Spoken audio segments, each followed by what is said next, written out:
Morning అయితే విజయ్ తలపతి గారు సీఎంగా అయితే ప్రమాణ స్వీకారం చేశారన్నమాట. ఇక్కడ జరుగుతుంది ఏంటంటే ప్రతి ఒక్కరు విజయ్ తలపతి గారికి లేకపోతే పవన్ కళ్యాణ్ గారికి కంపేర్ చేస్తారన్నమాట. కంపారిజన్ ఏంటంటే విజయ్ తలపతి గారు 2 సంవత్సరాల్లో చేసింది పవన్ కళ్యాణ్ 14 సంవత్సరాలైనా ఎందుకు చేయలేకపోతున్నాడు. నేనైతే ఒక 2 పాయింట్స్ అయితే అబ్జర్వ్ చేశానండి. ఏంటంటే ఫస్ట్ ఆఫ్ ఆల్ తమిళనాడులో ఇలాంటి కుల మతాల భేదాల గురించి అయితే ఏ పొలిటిషియన్ కూడా మాట్లాడలేదు. విజయ్ తలపతి గారు ప్లస్ పాయింట్ ఏంటంటే ఆయన అసలు మాట్లాడలేదు.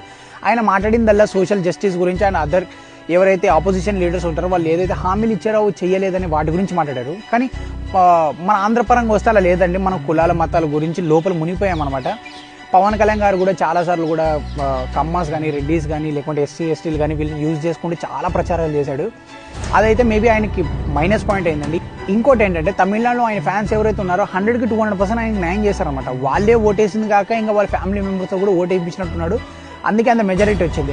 ఇంకా ఆంధ్రప్రదేశ్కి వస్తే ప్రతి ఒక్కరు కూడా ఏమన్నారంటే లైక్ ఎవరికి ఓటేస్తావు అది అన్నప్పుడు అరే సినిమాల పరంగా అయితే పవన్ కళ్యాణ్, పొలిటీషియన్ పరంగా అయితే జగన్కి వేస్తాం చాలా మంది అన్నారు. ఇంకెందుకంటే ఇంకా కులాలు అది ఇది అని నేను కూడా చాలా మందిని అడిగినప్పుడు వాళ్ళు ఏం చెప్పారంటే మా ఓడికి ఓటేస్తాం, మా కులపుడికి ఓటేస్తాం అది ఇదని. ఆంధ్రలో జరిగింది అయితే ఇది నాకు తెలిసినంతవరకు.